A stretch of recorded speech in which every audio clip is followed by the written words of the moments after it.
Chazak Baruch Rabotai, 7 Heshvan aujourd'hui, 14 jours après Simchat Torah.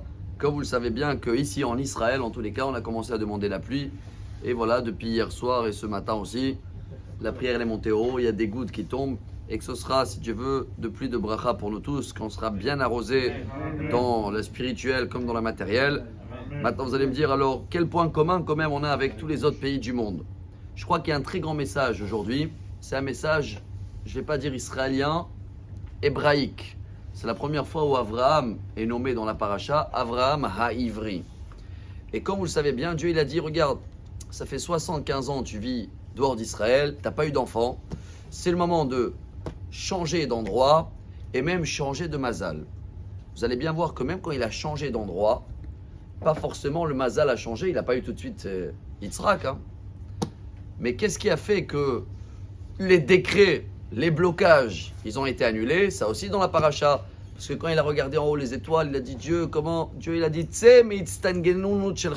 sors de cette astrologie, de ce mazal. Il y a quelque chose qui peut annuler tout ce qui est mauvais et dépasser tout. Et c'est quoi? Regardez, aujourd'hui, c'est un jackpot. À partir d'aujourd'hui, tu ne portes plus le nom pas hébraïque. Tu vas porter un nouveau nom hébraïque. Avraham. Et Dieu, il a dit, va gadela shemecha. Tellement Avraham, ça va être un nom qui va être grand. J'ai rigolé un peu hier, j'ai dit, regardez combien des surnoms il a Avraham. Avraham, Albert, Beber, Braito, Ibrahim, Brahom, Avraham, partout dans le monde. Mais, chers amis, maintenant je veux être sérieux. Chacun de nous porte un nom hébraïque.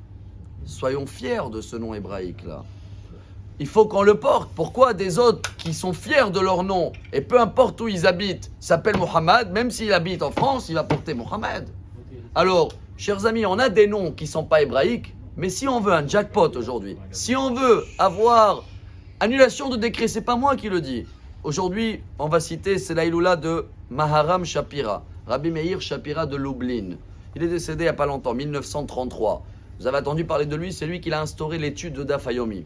Il a pris tout le Talmud, 2000 et quelques pages, il a divisé une page par jour, il a dit, au moins tous les juifs dans tout le monde, ils ont un point commun. Tous les jours, ils peuvent discuter de même sujet dans le Talmud. Et pourquoi je cite lui? Parce qu'en ce moment, on est en train d'étudier Rosh Hashanah. Et là-bas, dans la page 16, la Gemara, elle dit, un des choses qui change, qui déchire le décret de la personne, c'est quoi? Shinui Hashem, changement de nom. Alors, il n'y a pas besoin d'aller changer le nom si on n'utilise pas notre nom qu'on a, au moins entre nous, au moins dans les lieux kadosh, au moins dans des discussions. Pourquoi? Parce que quand c'est le nom hébraïque, voilà, Abraham, dans la paracha, c'est un message qui est peut-être un peu dur pour certains de nous, parce qu'on a plusieurs de noms, mais n'oubliez pas, on termine avec Lech Lecha, elle s'appelle la paracha. Va vers ton nom à toi. Le nom hébraïque qu'on porte représente ce qu'on est. Le nom pas hébraïque représente ce que les gens ils nous appellent. C'est pas nous. C'est ce que les gens ils veulent nous appeler. Alors entre nous, venez, on va être fiers de ce nom hébraïque et vous allez voir que tous les décrets, Bezrat Hashem, seront annulés et on sera toujours bien arrosé avec une bonne santé. Amar Rabbi Elazar, Amar Rabbi